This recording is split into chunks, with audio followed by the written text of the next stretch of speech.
So, how's that for an opening slide? Christ the Redeemer, one of the 7 wonders of the modern world. Everyone knows where this is? Rio, yes. Now that is where the statue is, but where was Christ buried? Well, the official story is just outside of Jerusalem. However, the locals of a small farming village in Japan believe that Jesus is buried in their town. Legend has it that he came there at the age of 21, became entranced with its noble culture, learned Japanese and the Shinto religion.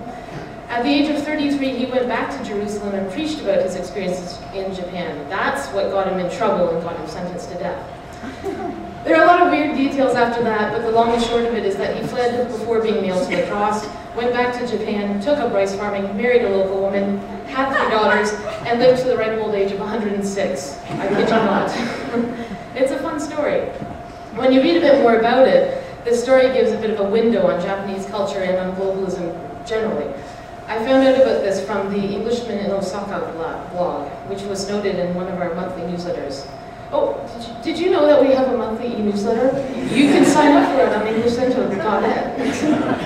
Now for something completely different, with no thread except that it was also mentioned in our newsletter. What are these? These are fluency descriptors from the Canadian language benchmarks.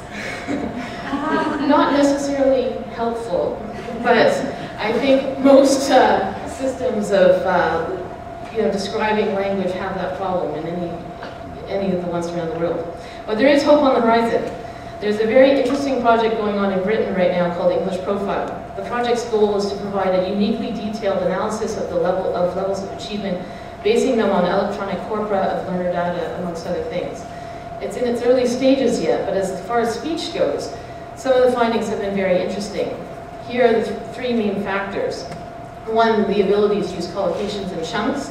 2, having a repertoire of small words. And then turn construction, so meaning the ability to link with the previous turn and create flow. There's too much to say here, but if you're interested, we wrote about this in our May e-newsletter, which is archived on our website, EnglishCentral.net. My interest in assessment and testing started a couple of years ago because of an anecdote Mario Rinflukri shared in one of the workshops he gave when he was here. Oh, sorry, time out. Here he is at Seneca. I have to say thank you very much to the ELI department at Seneca, particularly Martine, David, and Jean, for always being willing to work with me and support the visits we organize of interesting speakers. And this conference is no exception, with added help from Gloria and Kim. Thank you so much for your input and for helping to promote the event. Did you know that we organize a lot of interesting events? You can always check out what's happening on EnglishCentral.net. But back to Mario and language testing. In one workshop, Mario mentioned Barry O'Sullivan, who's the man on the right, who's focused on testing and assessment. Once upon a time, Barry was working with the Ministry of Education of a Northern European country and decided to take the test that they give to immigrants. Despite having no proficiency whatsoever in that language, he managed to score 80% on the test. It's a fascinating anecdote, and I emailed Barry earlier this week to get more details, and he was lovely and replied in a very detailed way. And I will blog about it this weekend. Oh, did you know that we have a blog? You can find it on EnglishCentral.net. Another interesting testing-related topic I recently blogged about was the new Pearson test of English academic. I haven't been able to figure out much about how well designed the actual test questions are. However, the main selling point of this test seems to be the high security of it. Palm scanning, voice prints, digitized signatures, and surveillance are all part of the intimidating package. Here's a less intimidating image, some lovely fruit taken from the internet. Isn't the internet, and Google Images in particular, an amazing resource for teachers? You can find an image of just about anything. Jamie Keddy suggested that Google Images is the most complete picture dictionary ever. Here is technology being our friend rather than our big brother. Jamie Keddy is really big on using images in the classroom, to the extent where he wrote a whole resource book on it, available on that table over there. He did an inspiring webinar with us a few weeks back called Using Images Creatively. Did you know we regularly offer free webinars? You can sign up for them on EnglishCentral.net. Jamie also has a really great blog. In an entry from the end of October, he describes a new craze happening on Twitter called tweeting what you're eating.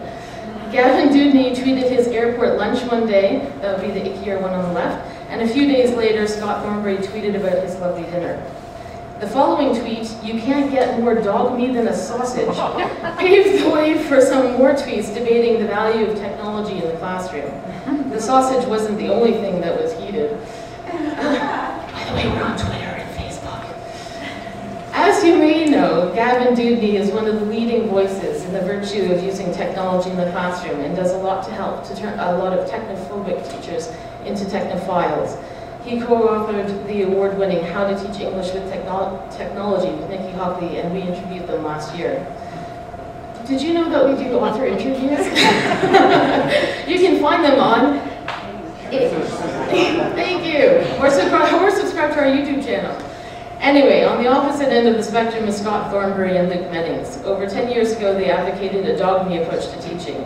The general idea is to make the classroom more student-driven and materials light, but was presented in such an extreme way that the debate over dogme continues to this day.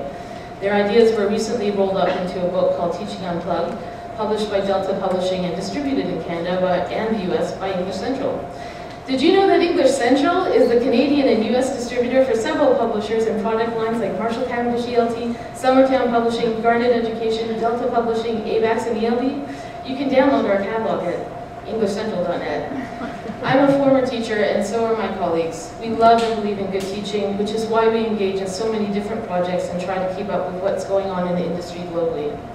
We hope you will join us online, post comments to our site, tell us about what you're doing, and join us in spreading the word of great teaching. Thank you.